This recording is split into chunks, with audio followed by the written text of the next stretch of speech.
Effectivement, nous venons de terminer la réunion du comité des conjonctures autour de son Excellence, Monsieur le Premier ministre. Puisque la réunion n'a pas eu lieu la semaine passée, nous avons donc examiné la situation économique pour la période allant du 16 au 27 octobre. Et comme d'habitude, on a commencé par le contexte international et à ce sujet, on note la publication de 2 rapports. Le premier par la Banque mondiale sur l'élimination de la pauvreté. Et à ce sujet, le rapport révèle qu'à l'horizon 2030, on ne va pas atteindre cet objectif de développement durable dans la mesure où il y aura à peu près 600 millions de personnes qui vont continuer à vivre dans des conditions d'extrême pauvreté. Cette situation fait suite au choc qu'a connu l'économie mondiale entre la période de 2020 à 2022.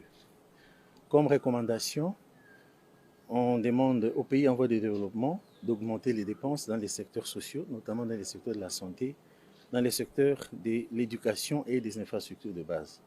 Le deuxième rapport a été produit par le CNUSED, qui est la conférence des Nations Unies sur le commerce et le développement, et porte sur la dépendance des pays en voie de développement sur les produits de base.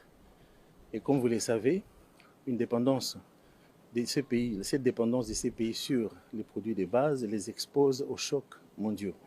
Et à ces sujets, le CNUSED recommande aux pays en voie de développement de fournir des efforts vers la diversification de leurs économies en priorisant les secteurs à fort potentiel pour accroître la création des emplois, de l'emploi et aussi l'augmentation des revenus. Au niveau national, on note le 24 octobre l'adoption par l'Assemblée nationale du projet de loi de finances pour l'exercice 2024. Un projet de loi de finances qui a été présenté en équilibre et en recette avec des prévisions à hauteur de 40 500 milliards de francs congolais. Et ceci représente une augmentation de 24% comparativement au budget de l'exercice en cours.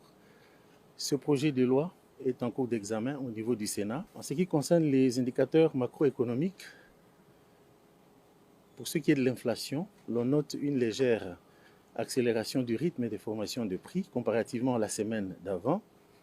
Mais je tiens à rassurer l'opinion que le gouvernement poursuit l'exécution des mesures qui ont été adoptées pour la maîtrise de l'inflation dans notre pays.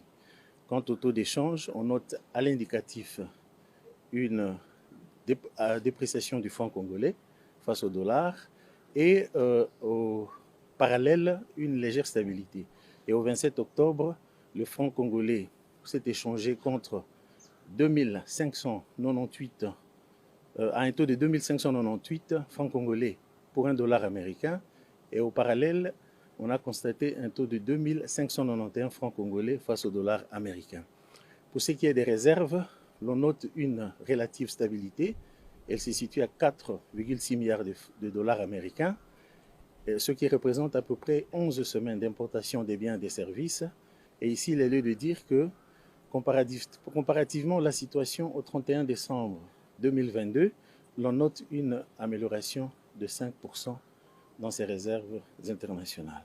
Enfin, vous nous voyez avec le collègue ministre des Hydrocarbures, le comité a échangé autour de la question de l'approvisionnement et la distribution des produits pétroliers et des mesures ont été proposées pour qu'il n'y ait pas pénurie et que les secteurs des hydrocarbures ne puissent pas souffrir d'une quelconque crise d'ici la fin de l'année. Voilà en liminaire ce qui a été échangé autour du Premier ministre dans cette réunion du comité des conjonctures. Merci.